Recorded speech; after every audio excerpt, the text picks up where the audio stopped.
When you learn or read a movie in a new city or you are in a training, you are actively fighting your own brain. The learning or seeing becomes a signal input to the brain.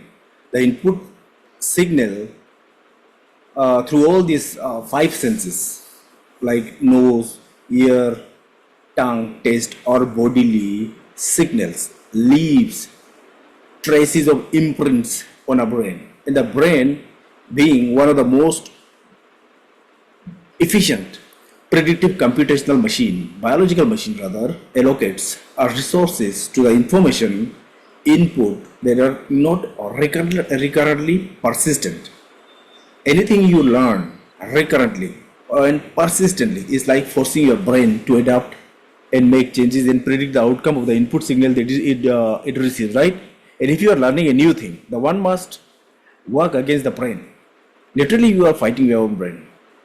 And if you persist and send input to the brain, it makes changes and optimizes the output.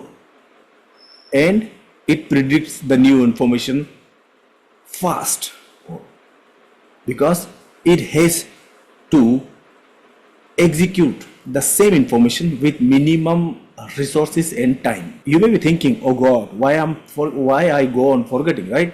For this, you must learn to exploit the principles of forgetting curve, which I already posted in a video yesterday. There was a friendly conversation on WhatsApp between me and my one of my intelligent friends. Yeah, the forgetting curve. That this term and principles was given by German psychologist Hermann Ebbinghaus in 1885, right? And Ebbinghaus, he was very curious man, and he conducted an experiment on himself to study the process of memorization and forgetting, right? And he tested his principles on himself and tested his ability to recall the memory at various time intervals. And through this experiment, he observed that forgetting curve follows a systematic pattern over time, right? Which is forgetting is most rapid immediately after learning and then gradually weans off our time. One can maintain the memory by exploiting this principle. And what is the method? It is constant space repetition. I repeat, constant space repetition, right? Now, why you should do this? Because this method enhances the long-term retention, which has implication in education and memory enhancing strategies, right? So in yesterday's only that video, we said like to exploit this method, one must feed the brain with the same information exactly after one day, then one week, then after 2-3 weeks, then at the 1 month, right? And this method, this is the strategy to enhance the long-term retention of the memory and its consolidation, right? So,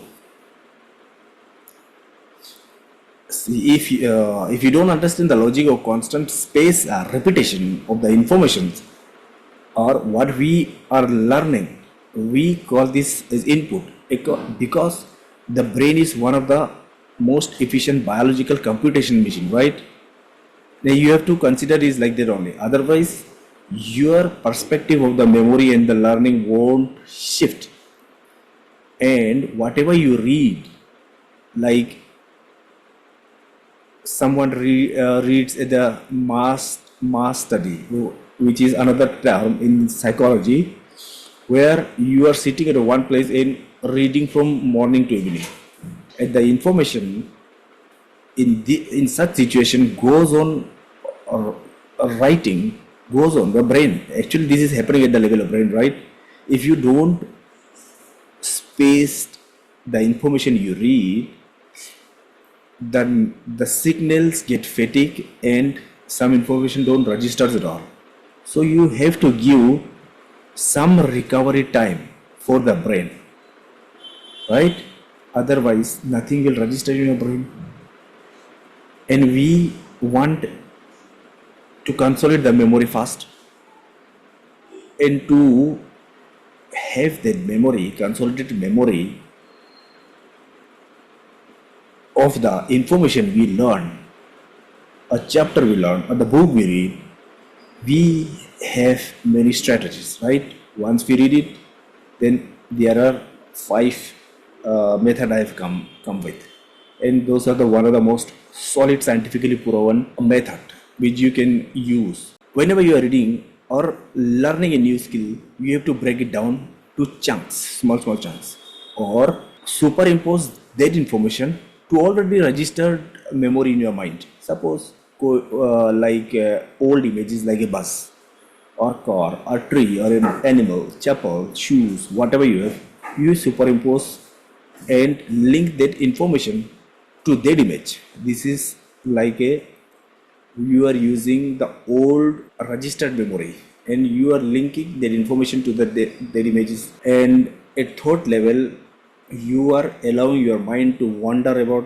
these images, the linkage, right? Suppose you link the mango with a donkey, then you allowed your thought to wander. Suppose the donkey eats the mango. Obviously, the donkey eats the whole of the mango and swallows it in one gulp. So obviously, the mango nuts will come out. He will excrete the mango nuts. It will go into the soil, and the tree will bloom. Right? This is how we allow the thought to wander. And third is cognitive level rehearsal, where we are intentionally rehearsing the learned information, suppose a procedure or task or a concept in a mind. And when you are engaged in a cognitive rehearsal, you are repeatedly and deliberately practicing the steps involved in a particular way.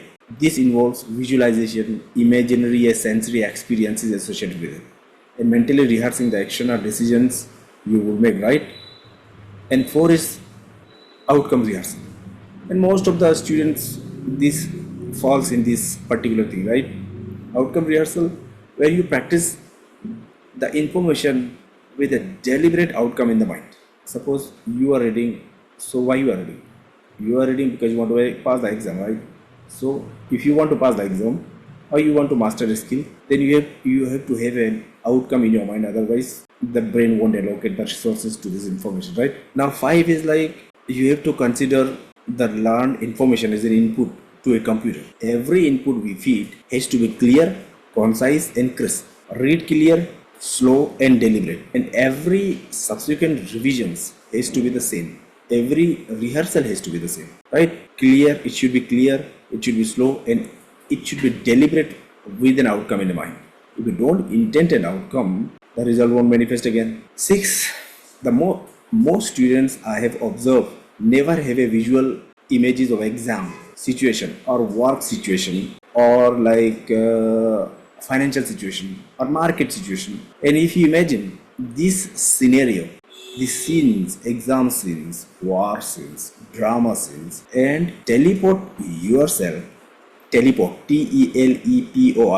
Teleport, teleport yourself doing the work or appearing in the exam and writing the same information of the exam paper, or applying the same learned information, it is complicated, right? In the real life situation, then your outcome will change. Suppose prepared in this way almost 1,000 times. Obviously, then the question of anxiety won't come in your mind. Anxiety will disappear, and you will go fearless with the grace and smile on your face. Many years ago, I was also having one of these situations, anxiety, frustration, all the thing. But then once I learned this concept of teleporting your mind, teleporting yourself into a real life situations, and ask yourself, what do you want? Then the answer comes, right? So these are my strategies: accelerating skill learning, memory mastery, and obviously you will learn many things after you have learned. If you have questions, put in the comment section below. I'll definitely come with an answer or references. Thank you so much for your attention. I hope I have given some value for your time, investing your time with me. Thank you so much, and follow me because in subsequent videos in what are the brain changes that happens at the signaling level, molecular level or cellular level, and to have that effect, what you need to do, right? How and what, how you are going to do, right?